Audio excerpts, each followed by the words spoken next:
Sometimes the change doesn't arrive like a breakthrough. It arrives like a small mismatch, like you're doing the same things you've always done. Same routines, same conversations, same responsibilities, but something in you is watching it differently. Not judging it, not trying to escape it, just noticing. And the strange part is that noticing doesn't feel dramatic. Feels quiet, almost ordinary, but it changes everything. Because the moment you begin to notice your life, you're not fully trapped inside it the same way anymore. You're still in it, but you're also slightly outside it. And if you felt that even once, you know what I mean? It's like you catch yourself mid-reaction, mid-pattern, mid-story, and for a second you can see the machinery, not in a paranoid way, not like the world is fake, more like I can finally see what I've been running on. I remember the first time it happened to me clearly. Nothing magical happened, no sign from the sky, no sudden peace. I just noticed how fast my mind was trying to label everything. This is good. This is bad. This is safe. This is embarrassing. This means I'm behind. This means I'm not enough. And I caught it like you catch someone talking over you in a room. Like, wait, you've been speaking the whole time, and I never asked who you were. Most of us don't realize we're living inside a running commentary. A voice that narrates our worth, predicts failure, protects us, attacks us, replays old moments, writes future disasters. And the wild part is, we call that voice me.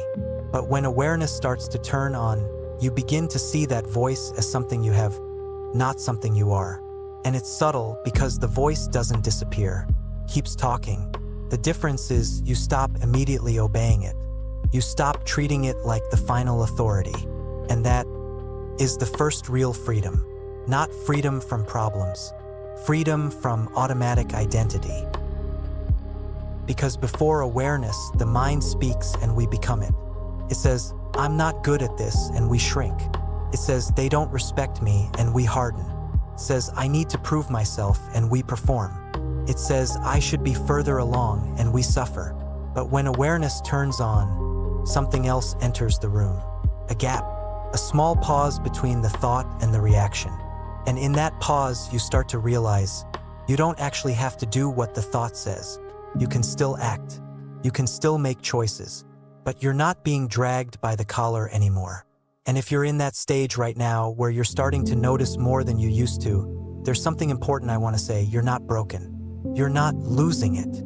You're not becoming cold or detached. You're becoming conscious. And it's normal for this stage to feel strange, because your old self was built on certainty, built on reflex, built on the need to be right, to be safe, to be validated. Awareness doesn't give you certainty, it gives you clarity. And clarity can feel unsettling at first, because clarity shows you what you were doing unconsciously. It shows you the loops, the emotional autopilots, the ways you've been trying to control life by controlling your image, the ways you've been trying to avoid pain by staying busy, staying loud, staying distracted. And at first, seeing that can feel like you're becoming more aware of the problem. But you're actually becoming more aware of the pattern. And that's different, because you can't change what you can't see. So if awareness is turning on for you, don't rush it. Don't make it into a personality. Don't force it into a new identity like, I'm awakened now. That's just the old machinery wearing a new outfit. Instead, keep it simple, keep it human, keep it honest. When you notice the mind pulling you, just notice it. When you notice the body tightening, just notice it. When you notice yourself reaching for distraction, just notice it. No punishment, no performance, just recognition. Because recognition is the beginning of returning. And here's a grounding thought that helps me. Awareness isn't something you achieve. It's something you remember, like you're returning to the part of you that existed before the labels, before the pressure, before the story. And you don't have to finish anything today. You don't have to solve yourself. You don't have to become perfect. If you can simply notice one moment today where you would have reacted automatically, and instead you pause, that's it.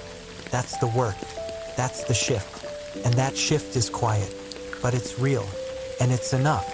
So if you're in that in-between space between who you were and who you're becoming, welcome.